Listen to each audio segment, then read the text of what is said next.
BYD Chinese EV manufacturer, दुनिया की सबसे बड़ी इलेक्ट्रिक कारें बनाने वाली कंपनी अब पाकिस्तान में आ चुकी है। और इनिशियली जो दो गाड़ियां इस कंपनी ने पाकिस्तान में लॉन्च करने का ऐलान किया है वो BYD सील और BYD ऑटो 3 है।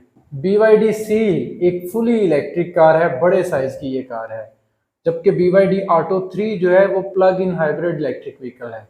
इन दोनों गाड़ियों की अगर हम कीमत का अंदाजा लगाएं इंटरनेशनल मार्केट से और चाइना के अंदर इनकी जो कीमत है वहां से, तो ये दोनों गाड़ियां कम से कम 1 करोड़ रुपए की या उससे जायद रकम की होंगी। यानी ये गाड़ियां पाकिस्तान के आम मुतवसत तबके का जो यूजर है, जो छोटी गाड़ियां रखने वाला कंज्यूमर है, उसके लिए नहीं है।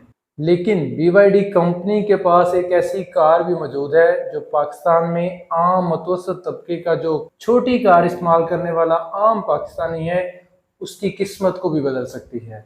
क्योंकि पाकिस्तान में हमेशा से हमें सुजुकी और टोयोटा से यही गिला रहा है कि ये बहुत ज़्यादा कीमत में कम क्वालिटी की कारें, जिनकी कीमत और क्वालिटी और फीचर्स आपस में मैच नहीं करते, ये हमेशा से सालों से हमें ऐसी गाड़ियां बेच रहे हैं। लेकिन चाइनीज BYD कंपनी की इलेक्ट्रिक कार BYD सीगल एक ऐसी कार है जो पाकिस्तान के मुतवसत तबके का, छोटे कारों के कंज्यूमर का जो एक्सपीरियंस है कारों के बारे में, उसको हमेशा के लिए बदल सकती है। मैं इस कार को पाकिस्तान में लाने और लॉन्च करने को क्यों इतना इंपॉर्टेंट करार दे रहा हूँ, इसको समझने के लिए मैं जल्दी से इस कार की मुख्तसर से हिस्ट्री आपके सामने रखता हूँ। 2020 के बाद से चाइना के अंदर इलेक्ट्रिक कारों की सेल्स में और कंजम्पशन में बेइंतहा इजाफा देखने को मिला। और इस कंजम्पशन में सबसे बड़ा हिस्सा जो है वो छोटी इलेक्ट्रिक कारों, मिनी ईवीज का था। चाइना के अंदर एक वुलिंग नाम की कंपनी ने एक इंतहाई छोटे साइज की सस्ती इलेक्ट्रिक कार लॉन्च की जिसको वुलिंग की मिनी ईवी कहा जाता था। इस गाड़ी की बेइंतहा मकबूलियत और कामयाबी के बाद तकरीबन चाइना की हर इलेक्ट्रिक कारें बनाने वाली कंपनी ने बिल्कुल इसी से मिलती जुलती छोटी इलेक्ट्रिक कारें, मिनी ईवीज बनाई। ये छोटी इलेक्ट्रिक कारें छोटे साइज की और सस्ती किस्म की इलेक्ट्रिक कारें थी, जिनके सिर्फ 2 दरवाजे होते थे इनमें एंट्री के लिए, लेकिन इनके अंदर 4 सीटें मौजूद होती थी। ये इलेक्ट्रिक कारें चाइनीज नौजवानों के अंदर बेहद मकबूल हुई और गुज़श्ता 2-3 सालों के अंदर चाइना के अंदर ये कारें बेइंतहा मकबूल हुई। इन कारों की मकबूलियत देखते हुए चाइनीज ब्रांड BYD ने भी अपनी एक छोटी इलेक्ट्रिक कार अप्रैल 2023 में लॉन्च की, जिसको BYD सीगल का नाम दिया गया। लेकिन ये BYD सीगल उन मिनी ईवीज जैसी नहीं थी, ये उनके कंपैरिजन में एक काफी बड़ी गाड़ी थी। ये पूरी 4 दरवाजों वाली एक बेहतरीन किस्म की हैचबैक गाड़ी थी, जिसको BYD सीगल ने अप्रैल 2023 में जब लॉन्च किया तो पहले 1 घंटे के अंदर 10,000 ऑर्डर इस गाड़ी के मिले। 10,000 लोगों ने 1 घंटे के अंदर ये गाड़ी बुक कर ली। और इसके बाद 29 अप्रैल 2023 के दिन, यानी सिर्फ 7 माह के बाद, इस गाड़ी के 2 लाख यूनिट्स, 2 लाख गाड़ियां चाइना के अंदर सेल भी हो चुकी है। और 2023 के साल में यानी दिसंबर को मिलाकर टोटल 2,39,000 गाड़ियां ये BYD सीगल चाइना के अंदर सेल हुई।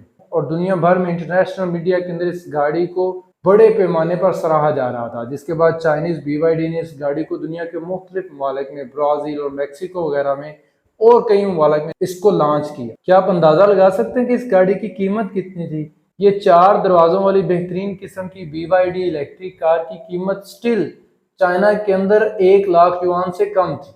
इस गाड़ी के 2 वेरिएंट्स थे, दोनों के अंदर डिफरेंट पावर की बैटरीज मौजूद थी। जो कम प्राइस वाला वेरिएंट था उसमें 30 किलोवाट आवर की बैटरी मौजूद थी, जो कि गाड़ी को एक चार्ज में 305 किलोमीटर की रेंज देती थी। इस गाड़ी की कीमत 9600 तकरीबन $10,000 थी, जो कि पाकिस्तान में आज भी 27-28 लाख रुपया बन रहा है। और इस गाड़ी का महंगा वेरिएंट जिसमें 38 किलोवाट आवर की BYD ब्लेड बैटरी मौजूद थी, जो गाड़ी को एक चार्ज में 405 किलोमीटर की रेंज प्रोवाइड कर रही थी। इस गाड़ी की चाइना के अंदर प्राइस 11,600 या तकरीबन $12,000 थी, जो कि पाकिस्तानी 33-34 लाख रुपया बन रहा है।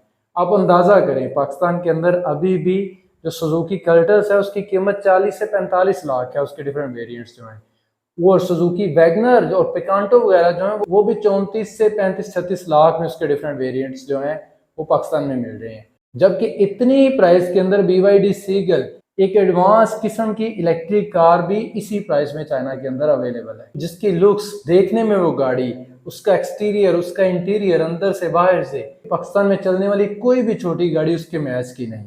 उसके मेन फीचर्स पे हैं तो उसके अंदर 6 एयर बैग्स मौजूद हैं और दुनिया भर के जो स्टैंडर्ड फीचर्स हैं, यानी दुनिया भर के एडवांस नेशंस के अंदर चलने वाली गाड़ियों के अंदर जो कम से कम फीचर्स होना जरूरी हैं, वो तमाम फीचर्स इस गाड़ी के अंदर मौजूद हैं, जो कि पाकिस्तान में बहुत महंगी गाड़ियों के अंदर भी शायद अवेलेबल ना हो। तो इस गाड़ी को पाकिस्तान में लाना और लॉन्च करना इंतहाई अहम है। अगर BYD कंपनी ये छोटी गाड़ी पाकिस्तान में मार्केट में लेके नहीं आ रही तो BYD के पाकिस्तान में आने से पाकिस्तानी मार्केट को बहुत ज़्यादा फर्क नहीं आने वाला। सिर्फ चंद बहुत ज़्यादा अमीर लोग ही BYD की गाड़ियों को एंजॉय करने के काबिल होंगे। बड़े पैमाने पर कंज्यूमर्स का पेट्रोल वाली गाड़ियों से इलेक्ट्रिक गाड़ियों की तरफ शिफ्ट होने के कोई चांस नज़र नहीं आ रहे अगर ये छोटी गाड़ी BYD कंपनी पाकिस्तान में नहीं लेके आ रही। तो मेगा मोटर्स जो BYD कंपनी के यहाँ पाकिस्तान में पार्टनर्स हैं, तो उनको चाहिए कि वो पाकिस्तान में BYD सीगल को जरूर लेके आए, क्योंकि BYD कंपनी ऑलरेडी इस BYD सीगल को दुनिया भर में लॉन्च कर रही है, तो पाकिस्तान में क्यों नहीं। मेगा मोटर्स के साथ मिलकर कराची पोर्ट कासिम के करीब BYD कंपनी का मैन्युफैक्चरिंग प्लांट भी बिल्ड करने जा रही है। अगर BYD कंपनी पाकिस्तान में मैन्युफैक्चरिंग प्लांट बना लेती है और पाकिस्तान में अपनी गाड़ियां मैन्युफैक्चर करना शुरू कर देती है, तो इस गाड़ी को इसी प्राइस में 30 से 40 लाख के दरमियान पाकिस्तान में लॉन्च करना भी बिल्कुल मुश्किल नहीं होगा, क्योंकि पाकिस्तान में मैन्युफैक्चर होने के बाद इसके ऊपर इंपोर्ट ड्यूटीज नहीं लगेंगी। बाहर से गाड़ियां पाकिस्तान लेके आने में जो टैक्सेस भरने पड़ते हैं कंपनी को, वो टैक्स नहीं भरने पड़ेंगे। बेशक पाकिस्तान में इस वक्त ईवीज के ऊपर इतनी सब्सिडीज मौजूद नहीं जितनी कि चाइना में government of China EV companies को या ईवी कारों को दे रही है। इसके बावजूद ये गाड़ी 40 लाख के लगभग पाकिस्तान में लॉन्च की जा सकती है। मुझे उम्मीद है आपको आज की वीडियो इंटरेस्टिंग लगी होगी। अगर आपके जहन में इस वीडियो के रिलेटेड कोई भी क्वेश्चन हो तो कमेंट सेक्शन में जरूर शेयर कीजिएगा। याद से हमारे चैनल को भी सब्सक्राइब कर लीजिएगा। अल्लाह हाफिज।